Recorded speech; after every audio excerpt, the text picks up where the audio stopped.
Halo Sobat Spoiler, bagaimana kabarnya? Tentunya Millers doakan baik-baik saja. Jumpa lagi di channel Sektor Spoiler. Pada video kali ini, Millers akan bahas kelanjutan cerita dari Donghua series Battle Through the Heaven, episode 188. Seperti biasa, Millers mau ingatkan lagi bagi Sobat Spoiler, karena video ini mengandung spoiler. Mimin sarankan untuk tonton dulu episode-episode sebelumnya, biar ngerti jalan ceritanya. Tapi buat Sobat Spoiler yang gak sabar dan udah siap dengerin kelanjutan ceritanya, langsung saja kita gas ke ceritanya. Di puncak gunung, Xiaoyan terbangun dengan napas berat dan tubuh dipenuhi keringat dingin. Penjelajahan jiwanya terasa begitu nyata, seolah ia benar-benar bertarung di ambang hidup dan mati. Ia tidak pernah menyangka, perjalanannya itu justru membawanya berhadapan langsung dengan kepala aula jiwa. Jika bukan karena kemunculan seorang ahli misterius yang menolongnya di saat genting, ia mungkin sudah tidak bisa kembali lagi dengan selamat. Walau kekuatan spiritualnya kini telah mencapai tingkat negara surgawi sempurna dan mampu berbenturan langsung dengan pemimpin aula jiwa, Xiaoyan sadar bahwa perbedaan kekuatan di antara mereka masih sangat besar. Tubuh asli lawannya jelas jauh lebih kuat, bahkan menimbulkan tekanan yang membuatnya terdesak hanya dengan aura jiwa semata. Namun yang paling mengganggu pikirannya adalah sosok misterius yang turun tangan membantunya. Di seluruh benua, hanya sedikit orang yang mampu membuat kepala aula jiwa bersikap waspada. Setelah menenangkan diri, pandangan Xiaoyan beralih ke arah barat laut. Dari perjalanan spiritual itu, ia memastikan lokasi kemunculan api teratai pemurnian iblis. Ruang yang terdistorsi dan retakan yang muncul menunjukkan bahwa api iblis tersebut akan segera kembali ke dunia. Ia memahami bahwa untuk menghadapi kepala aula jiwa dan kekuatan besar di belakangnya, ia harus mendapatkan api itu. Tanpa kekuatan tambahan tersebut, langkahnya akan terhenti. Xiaoyan lalu memusatkan kekuatan spiritualnya dan membentuk sebuah avatar. Dalam sekejap, sosok Xiaoyan lain berdiri di hadapannya dengan aura dan kekuatan yang sama kuatnya. Avatar spiritual itu bukan bayangan kosong, melainkan entitas nyata hasil pencapaian negara surgawi sempurna. Ketika Yao Lao, Zian, dan para tetua melihatnya, mereka terkejut. Jika tubuh asli dan avatar itu bertarung bersama, kekuatan Xiaoyan akan meningkat tajam. Setelah menarik kembali avatarnya, Xiaoyan memberitahu bahwa ia telah menemukan lokasi api teratai pemurnian iblis dan bahkan bertemu kepala aula jiwa. Suasana langsung berubah serius. Yao Lao kemudian menyerahkan pil musim semi kuning 9 yin, pil harta tingkat 9 yang auranya membekukan udara di sekitarnya. Hari-hari berikutnya tampak tenang, tetapi banyak faksi besar di dataran tengah diam-diam bergerak menuju lokasi yang sama. Semua orang tahu, kemunculan api teratai pemurnian iblis akan segera tiba.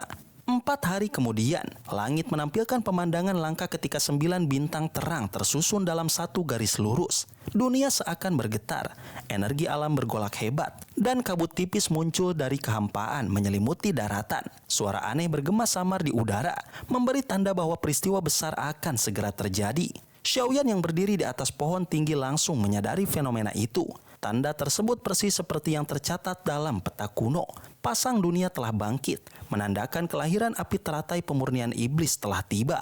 Yao Lao dan para ahli lainnya segera berkumpul di samping Xiaoyan dengan wajah serius. Mereka mengerti bahwa mulai saat ini seluruh dataran tengah akan bergerak. Baik faksi besar maupun para ahli tersembunyi pasti akan menuju lokasi api iblis itu. Walaupun banyak yang sadar kekuatan mereka mungkin belum cukup, godaan untuk memperoleh kekuatan luar biasa membuat semua orang rela mengambil resiko. Situasi jelas akan berubah menjadi kacau. Belum sempat mereka berangkat, cahaya menyilaukan tiba-tiba meledak dari arah barat laut. Terangnya menyerupai matahari kedua, dan panasnya terasa membakar bahkan dari kejauhan.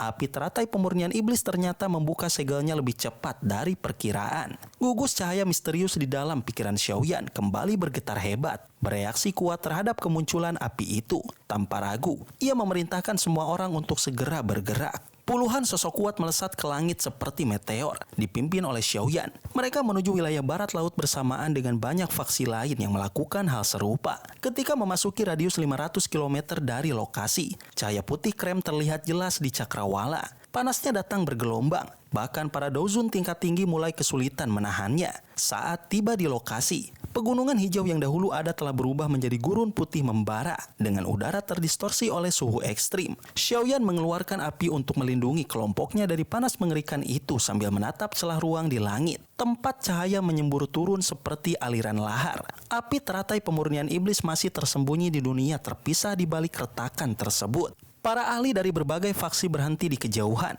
Tak seorang pun berani masuk lebih dulu. Tiba-tiba, kabut hitam pekat muncul di sisi gurun, membawa tekanan yang menyesakan. Dari dalamnya, sosok berjubah hitam melangkah keluar, dipimpin oleh figur dengan aura mengerikan. Kepala aula jiwa akhirnya tiba, membuat suasana semakin mencekam. Namanya sudah cukup membuat dataran tengah gemetar. Kepala aula jiwa membangun reputasinya lewat pertumpahan darah dan kehancuran.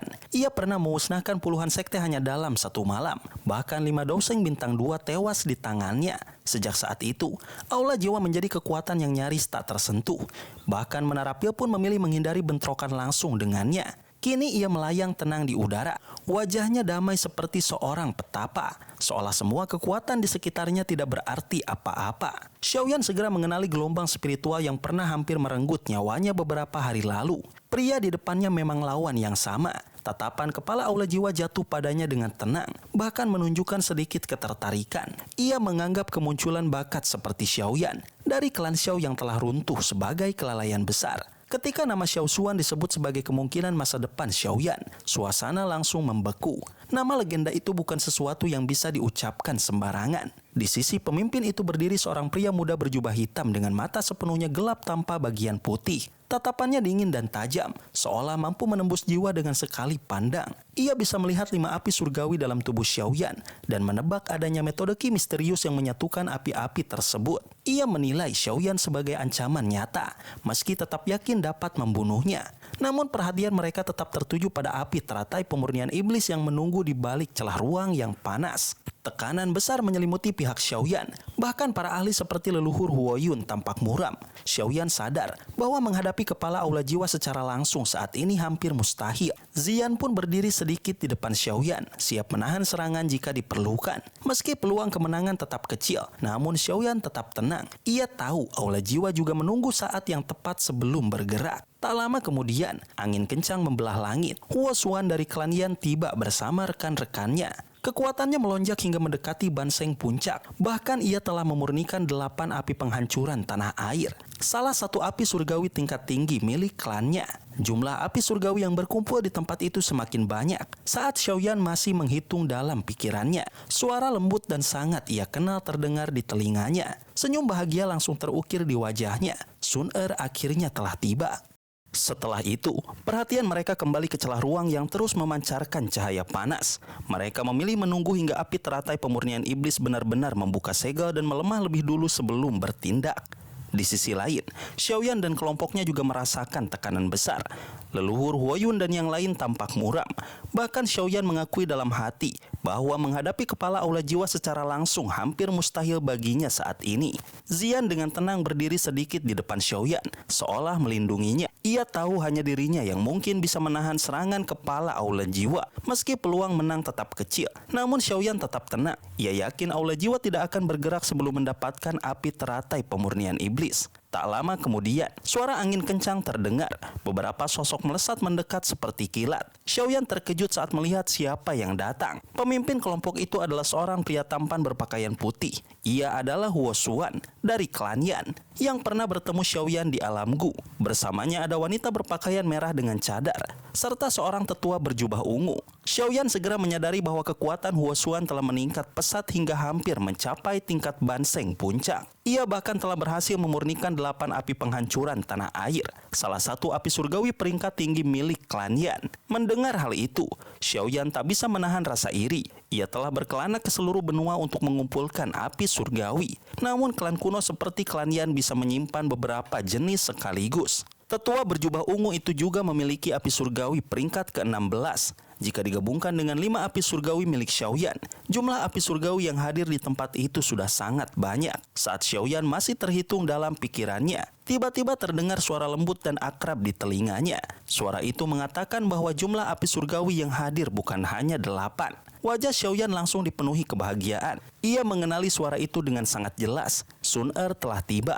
Sudah lama sekali Xiaoyan tidak bertemu dengannya. Di belakang Sun Er berdiri dua orang. Salah satunya adalah Gu Qingyang, jenius muda dari klan Gu yang memiliki bakat luar biasa. Orang lainnya adalah seorang tetua berjubah biru dengan rambut putih. Wajahnya selalu dihiasi senyum ramah. Namun di balik senyum itu tersembunyi ketajaman yang hanya bisa dirasakan oleh mereka yang cukup kuat. Kehadiran mereka segera menarik perhatian banyak pihak. Semua orang yang datang ke tempat ini bukanlah orang biasa.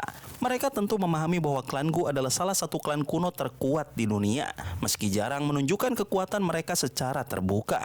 Di sisi Aula Jiwa, wakil kepala sedikit mengernyit melihat kemunculan klan Gu.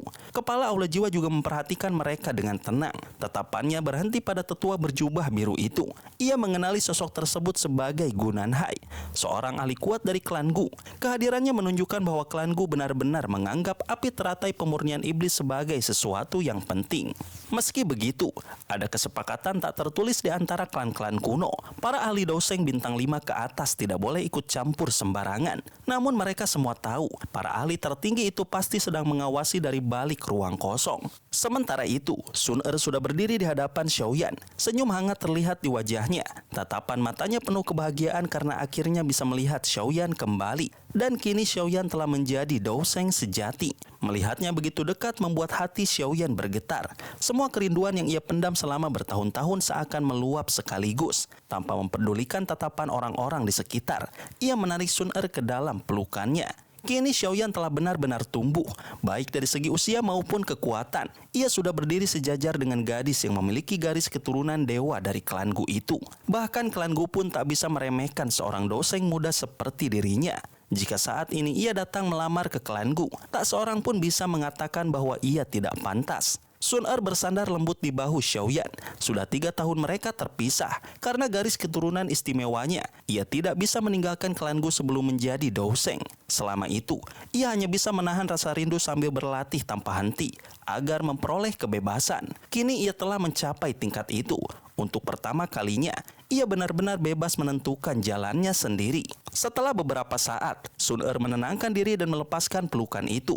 Gu Qingyang hanya bisa menggelengkan kepala melihat kebahagiaan yang jarang ia lihat dari Sun Er. Sun Er kemudian memberi hormat kepada Yao Lao dengan penuh sopan. Ia tahu bahwa tanpa bantuan Yao Lao selama ini, jalan Xiaoyan pasti jauh lebih sulit. Yao Lao tertawa hangat dan tidak menyimpan lagi kesalahpahaman di dalam hatinya. Ia bahkan merasa bangga memiliki murid dengan pasangan seperti Sun Er. Xiaoyan lalu memperkenalkan Zian kepada Sun Er. Dahulu mereka pernah bertemu di Akademi Jianan ketika keduanya masih muda. Kini keadaan sudah berbeda. Keduanya telah tumbuh menjadi ahli puncak yang berdiri di jajaran teratas benua. Setelah itu, Sun Er memperkenalkan tetua berjubah biru sebagai Gu Nanhai. Xiaoyan bisa merasakan bahwa kekuatan tetua ini sangat dalam dan kuat, bahkan lebih tinggi dari Zian. Fondasi klan kuno memang benar-benar mengerikan. Menurut Gu Nanhai, tujuan mereka bukan untuk merebut api teratai pemurnian iblis, melainkan memastikan api itu tidak jatuh ke tangan klan Hun. Api tersebut terlalu berbahaya. Sejak dahulu, tak ada yang benar-benar berhasil menaklukkannya. Segel ruang yang mengurungnya dipasang oleh Santo teratai pemurnian iblis dan sangat misterius. Setiap kali api mencoba menerobos, segel itu menyerap energi alam untuk memperbaiki diri. Namun klan Hun selalu memiliki ambisi terhadap api itu. Xiaoyan melirik ke arah Aula Jiwa. Mereka tampak tidak bergerak, seolah menunggu sesuatu. Sun Er menjelaskan bahwa mereka sedang menunggu momen ketika api teratai pemurnian iblis melemah setelah berusaha membuka segelnya. Tatapan Sun Er kemudian tertuju pada pria bermata hitam di antara kelompok Aula Jiwa. Ia memperingatkan Xiaoyan agar berhati-hati terhadap pria itu. Namanya Hun Feng, seorang jenius dari klan Hun dengan garis keturunan dewa. Ia jauh lebih berbahaya daripada Hun Yu yang pernah ditemui Xiaoyan sebelumnya. Hun Feng terkenal selalu menantang lawan yang lebih kuat darinya. Ia kejam dan tidak ragu melukai bahkan membunuh saat bertarung, termasuk dalam latihan di klannya sendiri. Banyak orang seusianya tidak lagi berani menghadapinya. Bahkan beberapa tetua klan Hun pun merasa waspada terhadapnya. Xiaoyan memandang pria bermata hitam itu dengan tenang. Ia tahu bahwa jika pertarungan benar-benar terjadi, lawannya bukan hanya kepala Aula Jiwa, tetapi juga Hun Feng.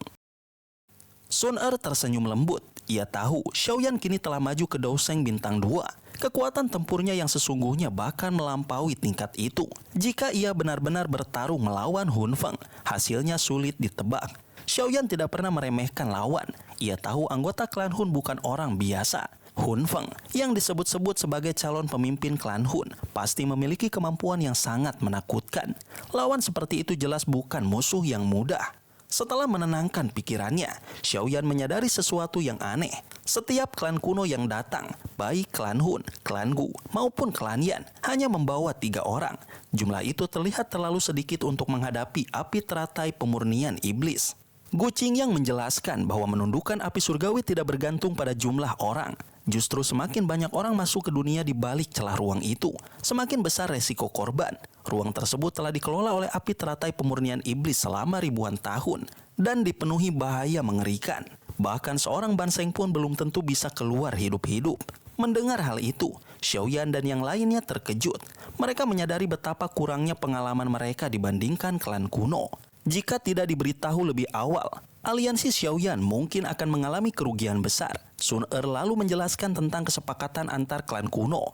Para ahli yang kekuatannya melebihi Douseng bintang 5 tidak diperbolehkan ikut campur sembarangan. Karena itu, siapapun yang datang hari ini tidak melampaui batas tersebut.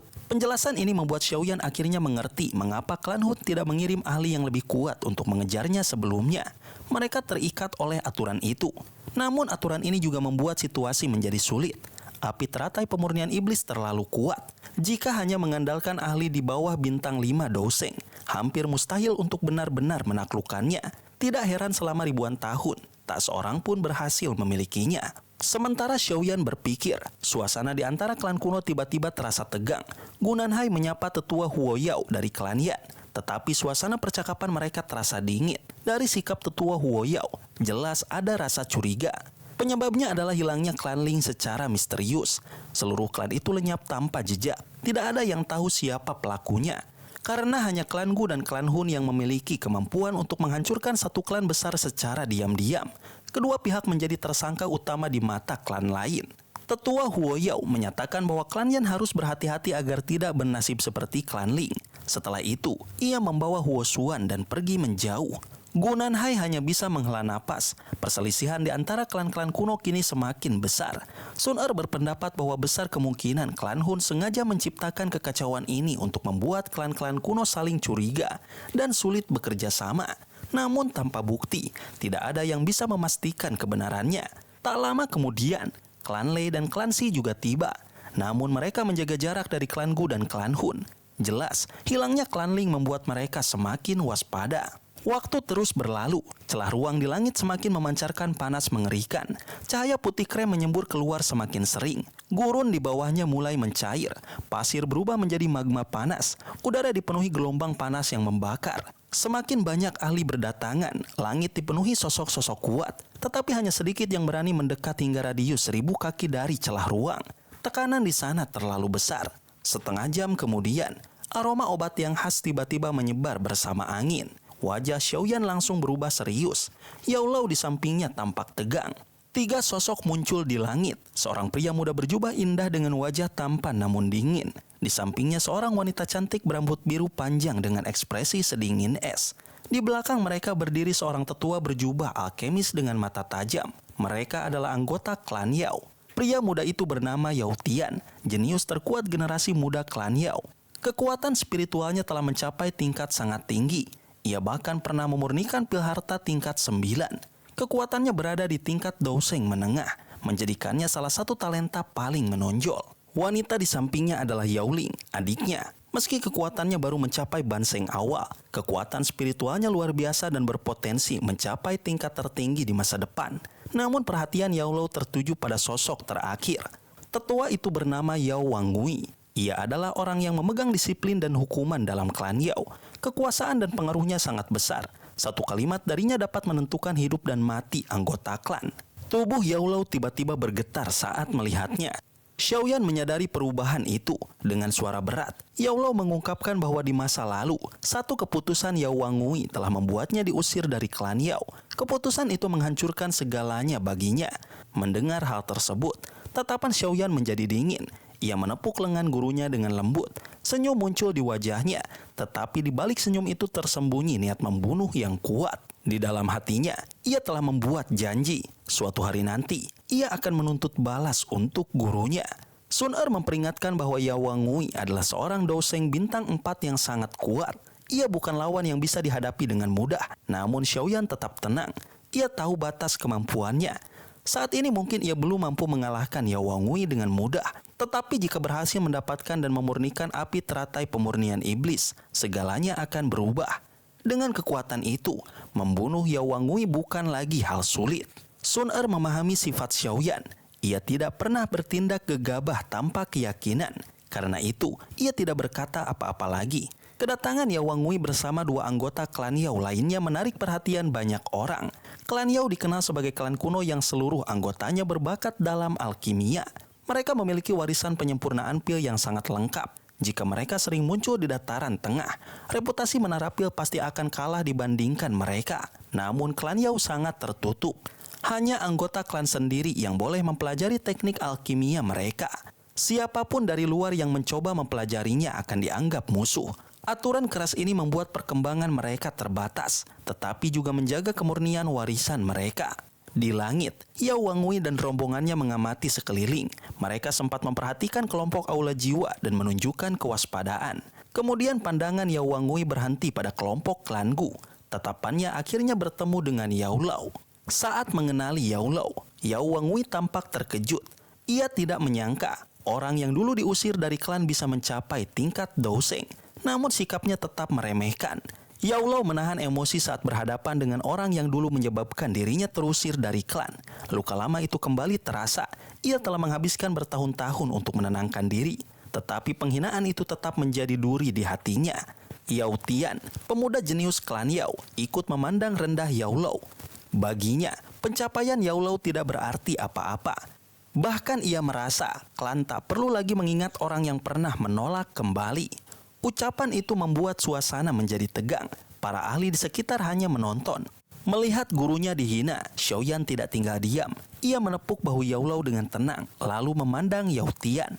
Dengan nada santai, ia menyebut bahwa seseorang yang berlatih begitu lama namun hanya mencapai tingkat jiwa negara surgawi tingkat lanjut, seharusnya tidak terlalu sombong. Yao Tian langsung marah. Ia meremehkan Xiaoyan dan bahkan memandang rendah ajang pengumpulan pil yang pernah dimenangkan Xiaoyan. Baginya, itu bukan sesuatu yang berarti dibandingkan standar klan Yao. Tanpa peringatan, Yao Tian melepaskan gelombang kekuatan spiritual yang sangat besar. Gelombang itu membentuk ombak raksasa di langit dan menghantam Xiaoyan dengan kekuatan menakutkan. Namun Xiaoyan hanya mengangkat tangannya dan mengepalkan udara kosong di depannya. Tanpa terlihat mengeluarkan doki, gelombang spiritual itu langsung hancur seolah dirembukan oleh kekuatan tak terlihat. Semua orang tercengang. Tekanan spiritual yang lebih kuat tiba-tiba menyebar dari tubuh Xiaoyan. Tingkat jiwanya telah mencapai negara surgawi sempurna. Sebuah tingkat yang bahkan belum dicapai Yao Wangui. Para ahli di sekitar tidak percaya bahwa pemuda seusia Xiaoyan bisa mencapai level setinggi itu. Xiaoyan kemudian melancarkan serangan balasan. Sebuah kepalan spiritual raksasa terbentuk di langit dan menghantam ke arah Yao Tian. Serangan itu begitu cepat dan menekan sehingga Yao Tian hampir tak mampu menghindar. Melihat muridnya dalam bahaya, Yao Wangui bergerak cepat. Ia menarik Yao Tian ke belakang dan menghantam kepalan spiritual itu dengan kekuatannya sendiri. Benturan dahsyat terjadi di udara. Yao Wangui terpaksa mundur selangkah, tetapi berhasil menahan serangan tersebut. Yao Tian merasa sangat terhina. Ia bahkan tidak mampu menahan satu serangan dari Xiaoyan. Rasa malu dan marah membuat wajahnya memerah. Namun sebelum ia bisa berbuat apa-apa, ruang di depannya tiba-tiba bergetar. Sebuah avatar spiritual Xiaoyan muncul secara mengejutkan tepat di hadapannya. Gerakannya sangat cepat hingga Yao Wangui tidak sempat membantu. Dalam sekejap, avatar itu mengangkat tangan dan menampar wajah Yao Tian dengan keras. Suara tamparan yang jelas terdengar di udara. Tamparan itu bukan sekedar serangan fisik, tetapi juga penghinaan terbuka. Di hadapan begitu banyak ahli, jenius klan Yao dipermalukan oleh Xiaoyan. Sobat spoiler, itulah spoiler dari Donghua series Battle Through the Heaven, episode 188. Tentunya spoiler ini tidak akan sama persis dengan episode sesungguhnya. Maka dari itu, jika ada kesalahan dalam kata ataupun istilah, serta kekurangan atau kelebihan durasi, harap dimaklumi. Dan jangan lupa untuk mendukung channel ini terus berkembang dengan cara like, share, dan subscribe, supaya kalian gak ketinggalan update terbaru dari channel ini. Terima kasih banyak sudah menonton video ini sampai akhir Sobat Spoiler. Kritik dan saran positifnya silahkan di komentar. Sampai ketemu lagi di video berikutnya. Tetap semangat dan sampai jumpa.